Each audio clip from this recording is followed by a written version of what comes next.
Hi everyone, my name is Adam. I'm the masonry specialist here at United Contracting. We work with a lot of historical houses around here. We're located in Lexington, Kentucky, but we also have another company located in Louisville, Kentucky. We do travel, so we take care of a lot of houses around the area. Some of the things that we like to talk about today is how to preserve a house, how to preserve the mortar in the house, what to look for when the mortar is damaged or when the bricks are starting to get damaged, and how to keep that from happening, how to keep the house from continuing to deteriorate. Right now what you see here is an example of an older brick. Most of the houses will have this style of brick right here. As you can tell, this brick, it's a full brick, goes all the way through, has no center holes. As you can see here, so it's pretty solid. There's no way that water can get in through here. And I'm going to show you a comparison of a newer style brick that has these holes here. A lot of times when mason comes out, they'll be laying the bricks this way and they get the mortar on there, and a lot of times you'll see little pores in here. What causes that, as water gets in here, and then you'll start seeing the deterioration of the brick as moisture starts to escape.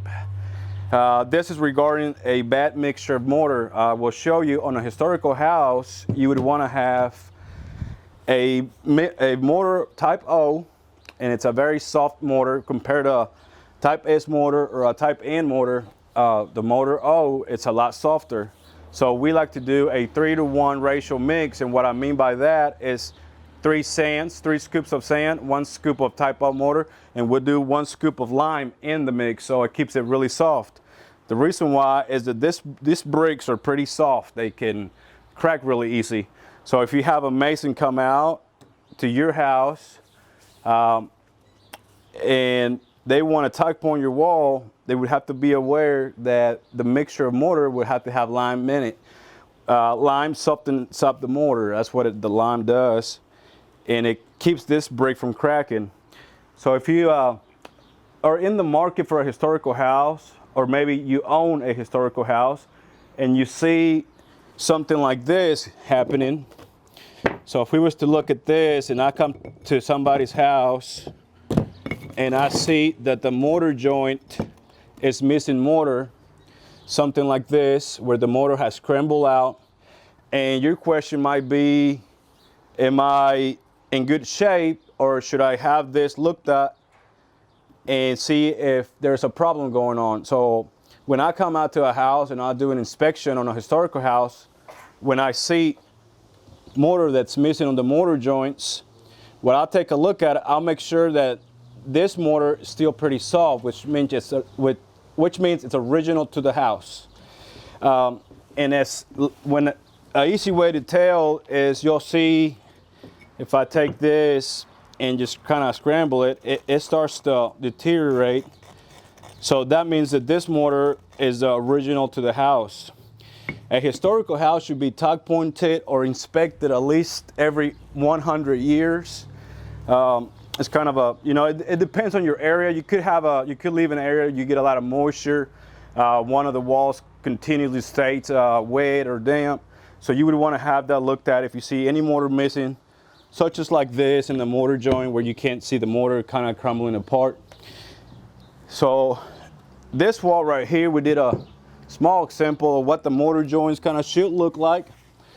This particular wall that we did, this is a mortar joint here, but a lot of the older houses will have a sponge mortar joint. That means that you don't see this little bevel here. It'll just be flat up against the brick.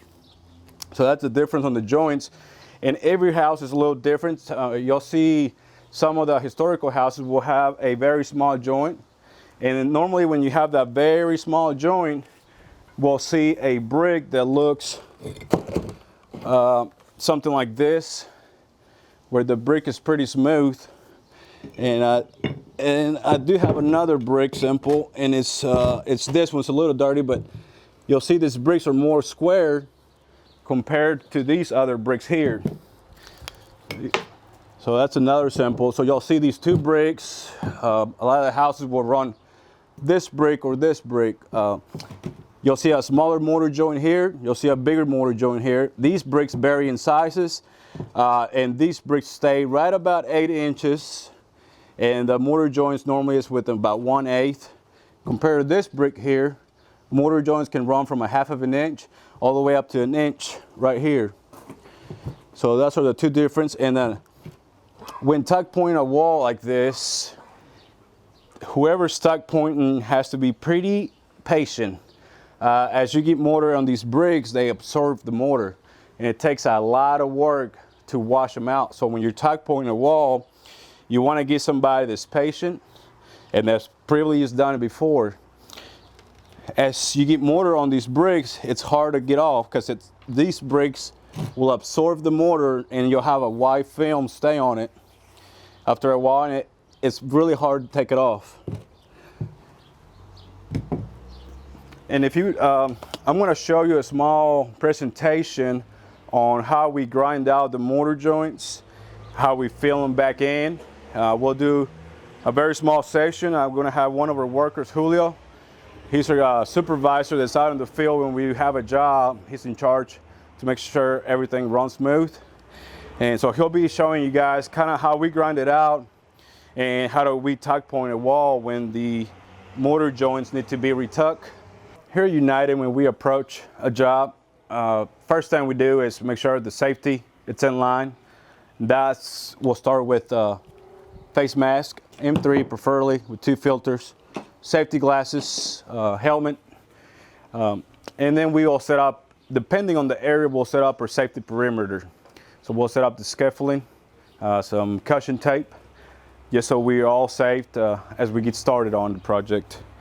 Here in a minute, I'm going to show you an example of how we tuck point mortar joints on a historical house, and I'll have one of our guys here at United Contracting will give you a small clip on the process of doing that.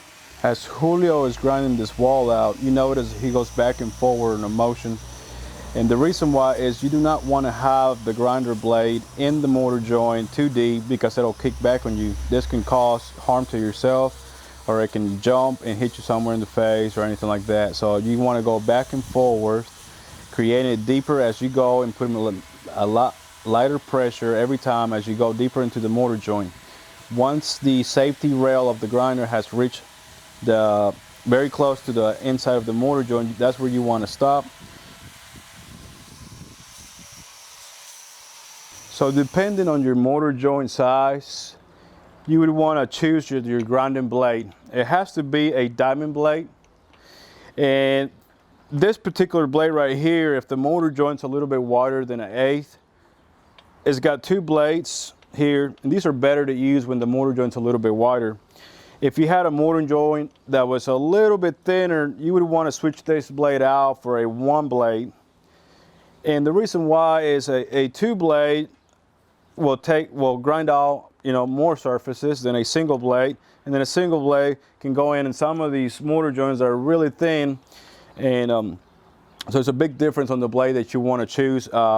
Regardless of which one you like to use, it has to be a diamond blade. So after we grind the mortar out, we go in with the grinder, grind the mortar out, and then we'll take a brush to get all the little dust off of it, and then we'll go back and take a sponge, a wet sponge, run it through here, or we'll take a water spray, we'll spray it in here. That way we get rid of any dust that will prevent the new mortar to bond to the existing mortar. And from there, then we'll continue to retuck it. And Julio here will show you example how we retuck it back with new mortar.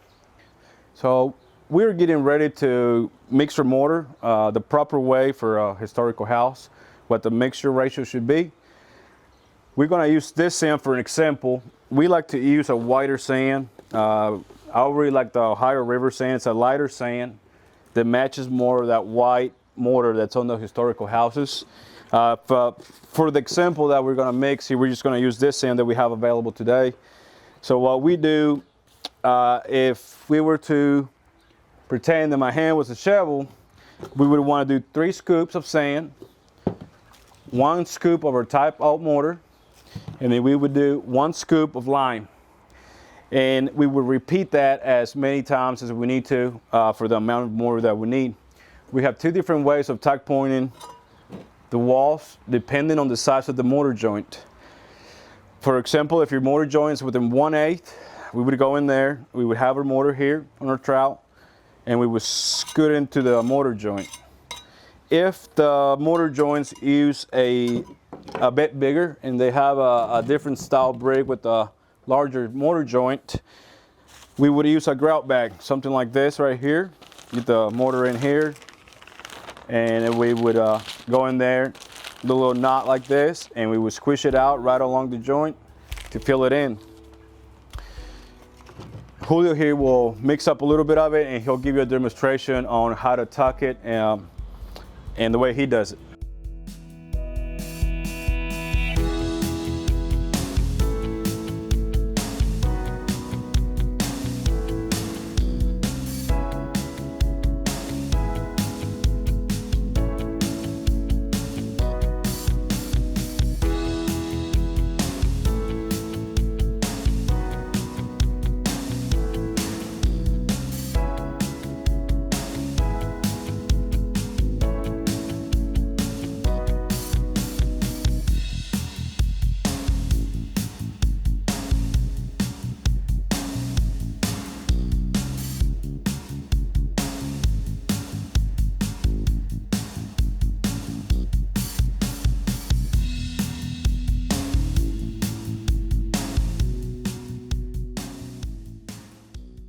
So for this particular example, Julio decided to joint the motor joint after he got finished filling it in.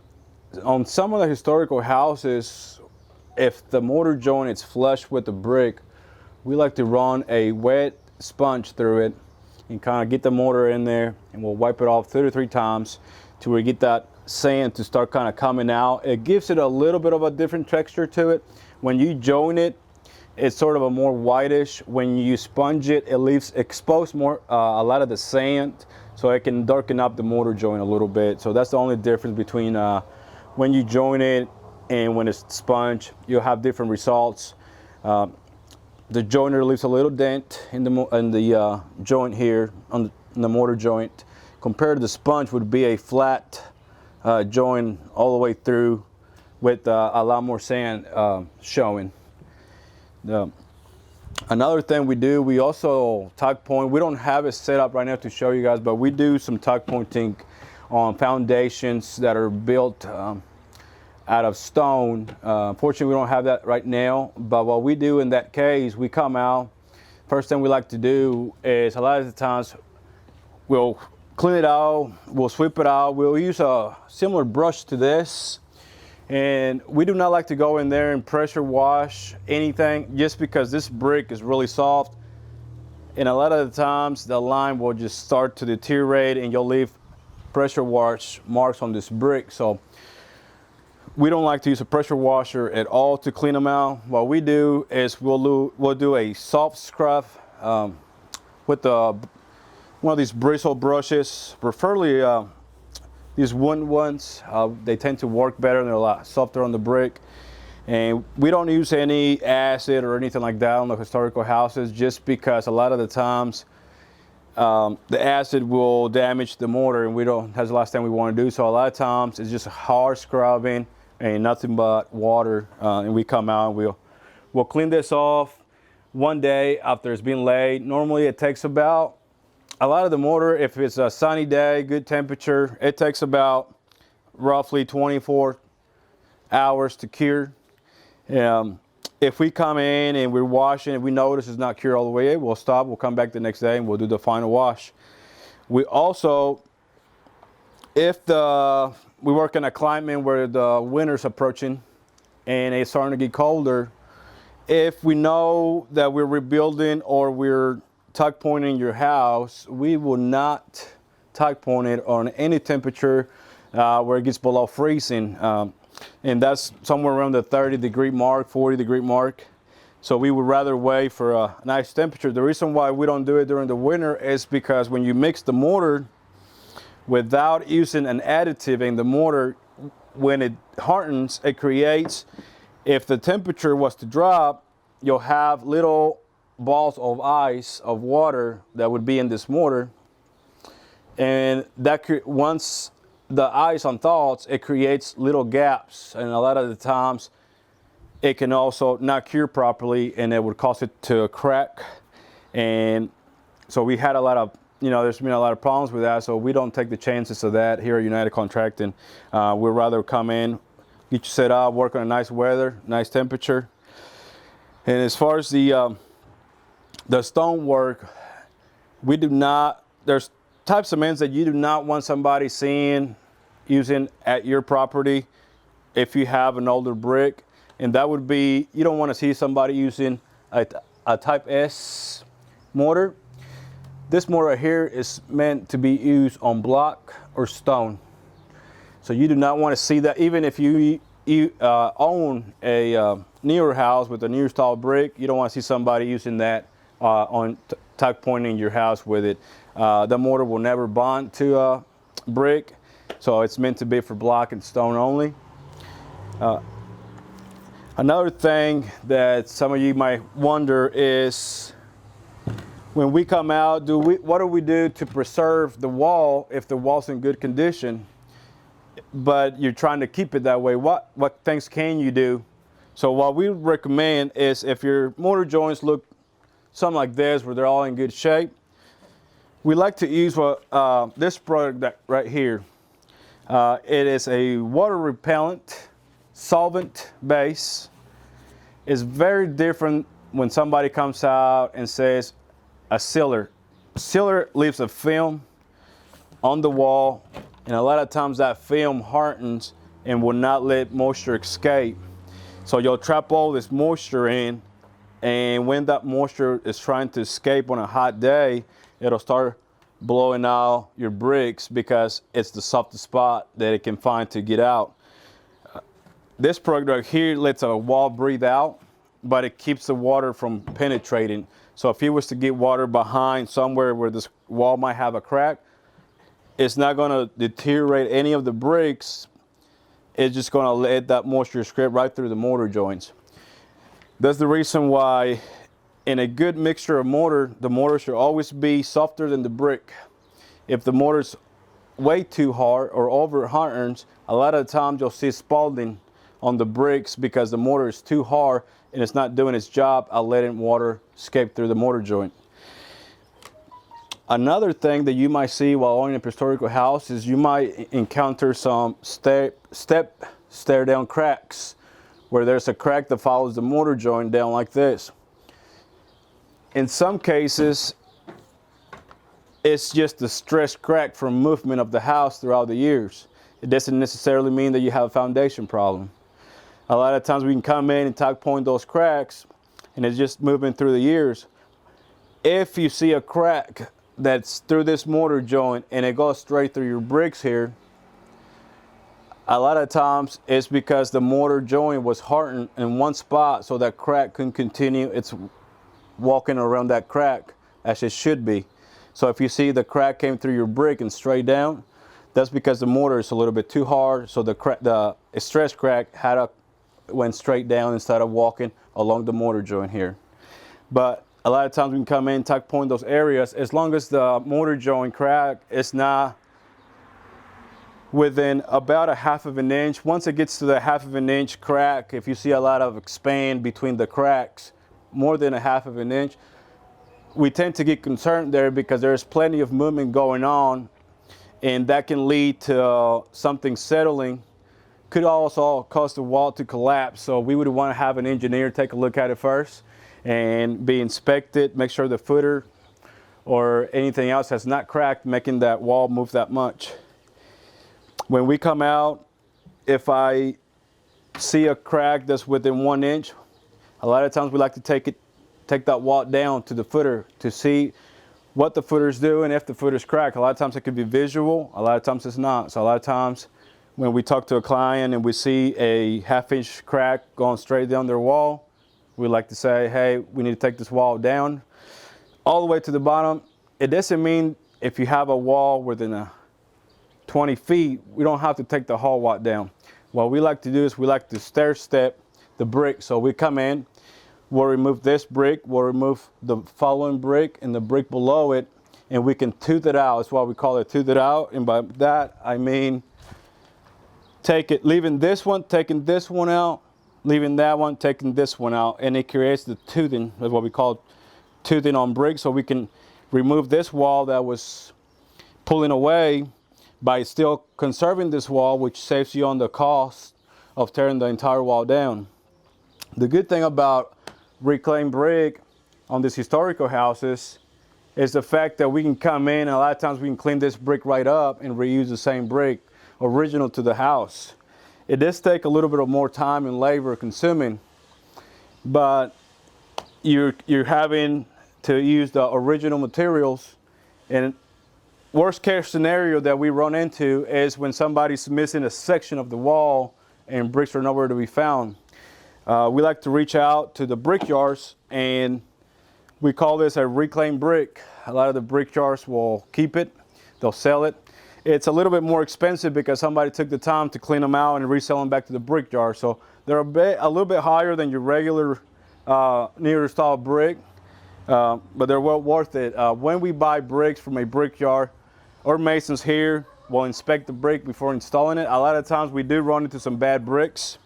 Some bricks can have stress cracks already right through them, and we prefer not to use that. Some of these bricks, they used to make them and burn them on fires, and these would be made in wood molds. And a lot of them had curves, and we would have some of those bricks we do not like to use, as they tend to create more movement on the mortar joint and could probably cause some cracks on your mortar joints. After we come out, we complete the work. We kind of let it dry and let it cure, let that mortar cure. We allowed it. So after we complete the tuck point part of the job, we allowed the mortar to cure for 2 weeks. And then we come back and spray it with a water repellent soft base, and that will let the wall breathe out, but it'll keep the water from entering the wall through the mortar joints or the brick areas.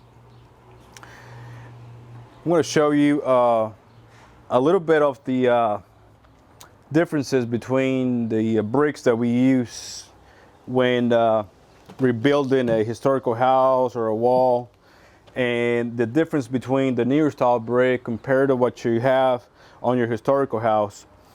So you would have a very nice square brick on some of the historical houses, roughly around, these are going to be about 94 years old in some of the houses. The older houses will have this type of brick right here.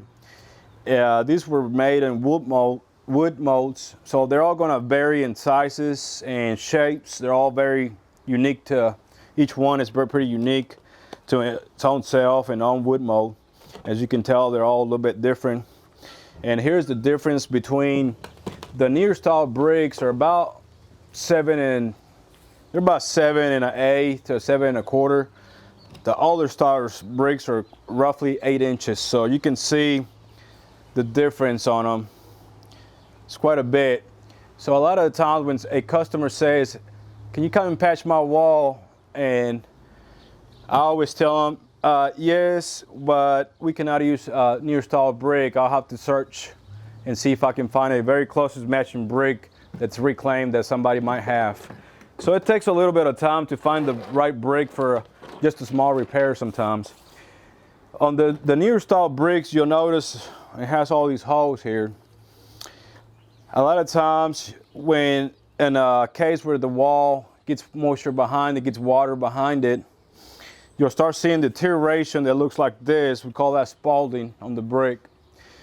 A lot of times you can tap it and the little phase will pop off, and that's because it's got moisture behind it, starting to deteriorate it. The reason why, it's hard to see here, but right through these holes, a lot of times, some of these holes don't get mortar in them, and you'll get water behind here. The moisture in a hot day will try to escape out, and it'll just start blowing out that brick because it has nowhere for the moisture to escape. And you can see where it's cracked. So the difference between seeing a newer style brick that is deteriorating, this brick can cause a lot of damage to the inside or exterior of the house because you have no more protection on the as far as the brick. This newer brick, even though it's got a crack in it, as you can see right here, it's not going to allow water to enter house because it's a solid brick all the way through. So even if you have a chunk of the brick missing, you still have this much protection before you see any water that can come in through that crack.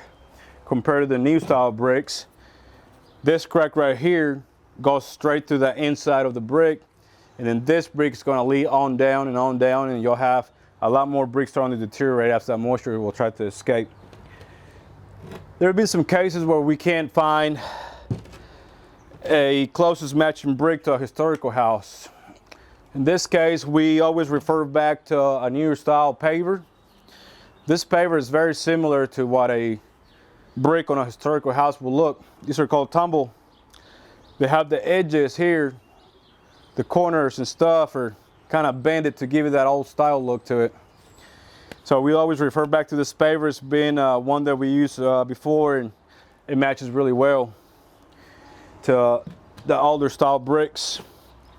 But here at United Contracting, we like to take the time and do some research before we come out and take a look, starting a project or take on a project that we might not be able to satisfy the client. We always take the time, do some research, find the right brick, let the customer know what we think about the situation, depending on what the circumstances is. If we need to take out a section of the wall, a lot of these historical houses will have two walls back to back.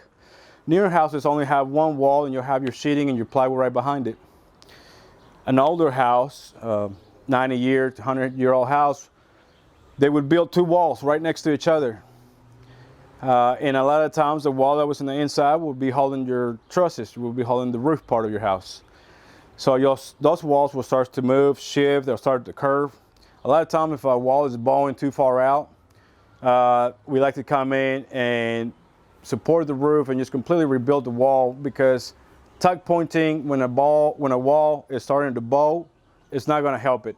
At that point, you're better off tearing it down and rebuilding it back to its original condition. So that's my recommendation. As far as if you see deterioration in the mortar, have somebody take a look at it, have an expert come out and check it out, let them know what you think about it and what condition the wall might be in. If you see walls that are bowing, highly recommend having an engineer and a specialist take a look at that wall to let you know if tack pointing is going to take care of the job, or if you need to take the wall around and rebuild it. Thank you for joining us. I've been happy to be a part of this webinar. I hope this helps a lot of new people that are wanting to buy a historical house, or people that already own a historical house. Maybe you see something that might help you out, might do it yourself. If it gets too hard, call somebody, call a specialist.